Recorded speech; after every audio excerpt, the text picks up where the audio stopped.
memang saya tidak layak masuk surga. Memang saya orang jelek. Memang saya tidak pantas kumpul-kumpul sama orang soleh.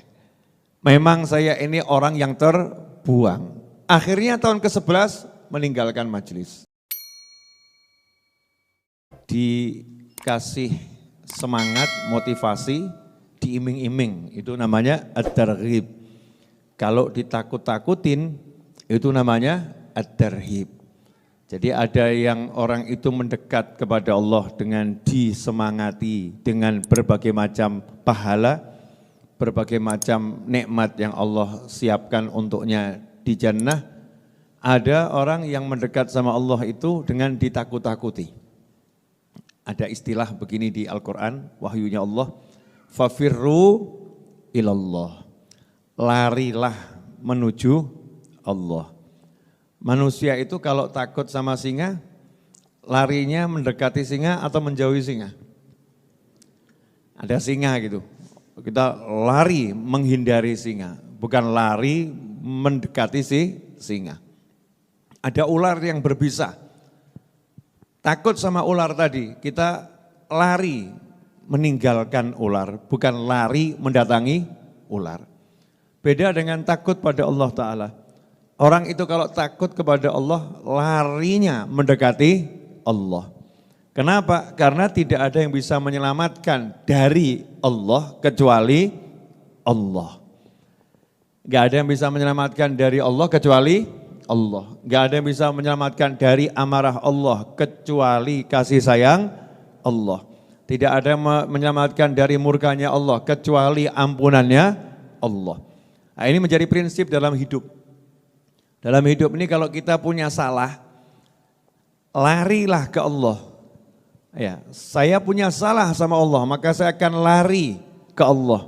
Larinya ke Allah bagaimana? Mengejar ampunannya Allah. Itu yang harusnya kita lakukan. Lah seringkali enggak begitu. Punya salah sama Allah, bukan lari mengejar ampunannya Allah, tambah buat salah lagi. Ini contoh kalimat-kalimat orang yang salah akhirnya nyungsep. Tadinya cuma kepleset akhirnya nyungsep. Contoh, ikut pengajian 10 tahun, bagus enggak? Bagus. Tahun ke-11,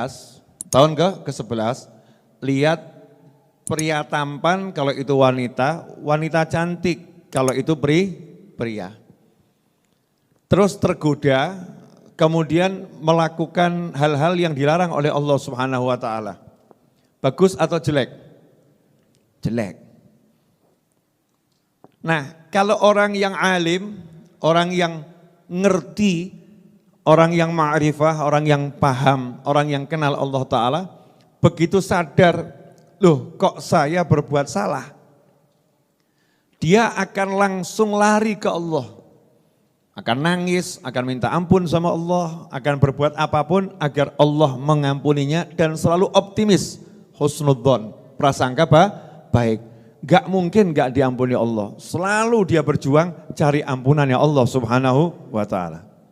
Tapi kalau orang itu gak alim, 10 tahun udah cari ilmu tapi gak alim-alim, gak pinter-pinter dia, gak paham-paham Allah Ta'ala. Tahun ke-11 berbuat maksiat yang di dalam pandangannya besarnya luar biasa, maka dia akan mengatakan, memang saya tidak layak masuk surga. Memang saya orang jelek. Memang saya tidak pantas kumpul-kumpul sama orang soleh. Memang saya ini orang yang terbuang. Akhirnya tahun ke-11 meninggalkan majelis. Meninggalkan kumpulannya yang baik.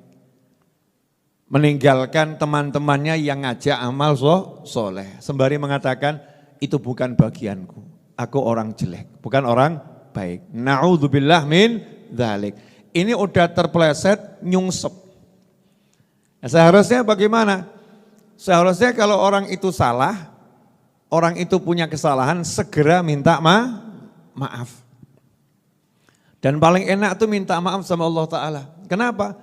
Karena sebelum kita itu dimaafkan, Allah sudah berbuat sesuatu ke arah memberikan maaf, yaitu Allah perintahkan seluruh umat manusia untuk menutup aib kita. Siapa yang bongkar kesalahan hambaku, aku akan bongkar kesalahannya dunia akhirat. Masya Allah. Ini coba kalau Anda di satu jawatan ya, ada satu karyawan rekanan Anda berbuat kesalahan. Itu yang pengen ngungkap kesalahannya banyak enggak kira-kira? Kan ada orang iri, dengki, ada itu ya, pengen ngungkap kesalahannya. Terus kalau atasan Anda ngomong, siapa yang berusaha bongkar kesalahannya dia akan saya bongkar kesalahannya, semuanya. Kalau Anda termasuk orang yang berbuat kesalahan tadi, yang dibela oleh atasan Anda tadi, yang Anda rasakan apa? Kalau kita ini termasuk karyawan yang tadi itu, yang berbuat salah, kemudian atasan kita ngomong siapa yang bongkar kesalahannya, saya akan bongkar kesalahannya dia juga, semuanya. Kita merasa diapakan ini? Dibela, betul ya? Kemudian diapakan lagi? Disayang. Benar kan? Disayang. Merasa diapakan lagi? Diistimewakan. Begitulah perlakuan Allah kepada muslim yang punya salah. Begitulah perlakuan Allah kepada umat Islam yang punya dosa. Allah ancam semua orang yang ngaku dirinya muslim, kalau kamu bongkar kesalahan saudaramu, aib saudaramu, aku akan bongkar aibmu dunia akhirat. Udah salah, dibela sama Allah Ta'ala. Ini dibela sama Allah Ta'ala. Jangan sampai hambaku ini dipermalukan. Artinya apa? Disentuh hati kita untuk gendang tobat. Segera minta maaf. Allah baiknya seperti itu. Enggak cukup demikian. Ya, selain Allah melarang kita ini bongkar aibnya orang, Allah juga melarang kita memperbincangkan keburukannya orang yang sudah nyata terbongkar. Sudah nyata terbongkar, orang itu berbuat buruk, nyata terbongkar. Kalau tadi masih belum terbongkar ya, aibnya tertutup. Yang kedua kelihatan nyata. Dia berbuat maksiat, 2-3 orang lihat. Berarti aibnya ini kelihatan atau enggak kelihatan? Kelihatan. Maka Allah ancam lagi, siapa yang menggunjing saudaranya atas dosa yang dia lakukan, maka dosanya lebih berat daripada zina. Masya Allah. Ngomongkan jeleknya saja dimarahi sama Allah Ta'ala. Memang itu pendosa, berbuat dosa, urusannya sama aku. Kalau kamu ngomong-ngomongin dia, dosamu lebih besar. Diapakan lagi sama Allah? Dibela.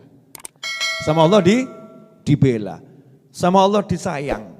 Bisa enggak kita merasakan huwar rahman, huwar rahim, huwa arhamur rahimin. Dia Allah yang maha penyayang, dia Allah yang maha pengasih, dialah yang maha pengasih lagi maha penyayang. Bisa enggak kita merasakan kasih sayang Allah yang demikian besar ini? Bisa tidak? Ini kalau kita rasakan itu nanti, Masya Allah.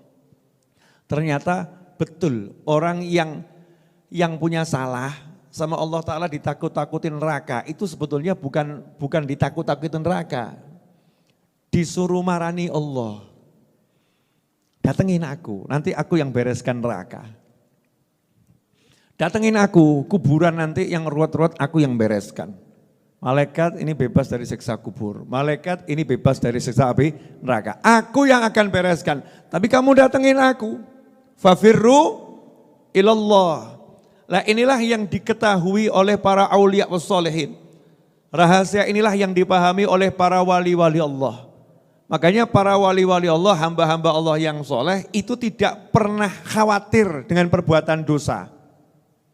Takut kepada Allah, enggak mau berbuat dosa, tapi enggak khawatir dengan perbuatan dosa. Maksudnya bagaimana? Kalau sampai udah jaga luar biasa, kok kalah sama nafsu, kalah sama setan, kalah sama dunia, kalah sama ego. Beliau yakin Allah maha pengasih, Allah maha penyayang, langsung minta ampun sama Allah subhanahu wa ta'ala. Enggak ada was-was. Pede, saya minta ampun sama Allah, saya minta maaf sama Allah, maju. Lah sementara kita ini sudah amal enggak jelas, maksiat jelas, sama Allah juga enggak jelas. Allahnya maha baik, Allah yang maha penyayang, suruh percaya Allah maha pengampun saja susahnya luar biasa. Apa ya masak toh yai, saya diampuni. Masuk toh Bib, saya diampuni. Itu kayak kalau ketemu orang model begini ya, contoh ya. Bib, dosa saya banyak tuh Bib, apa bisa diampuni? Jawaban saya, lah apa pengen diampuni? Apa kamu pengen gak diampuni? Apa pengen masuk neraka sekalian? Pengennya begitu. Paham maksud saya ya? Apa bisa diampuni toh Bib? Lah pengennya piye? Apa pengen gak diampuni sekalian? Pengen masuk neraka? Oh ya enggak Bib, ya sudah. Jangan bilang apa bisa diampuni, bilanglah pasti diampuni. Yang penting aku berjuang minta ampun pada Allah Subhanahu wa ta'ala. Nah ini makna at-targhib wa tarhib. Orang kalau ditakut-takutin sama Allah dengan neraka, maksudnya jangan takut sama nerakanya.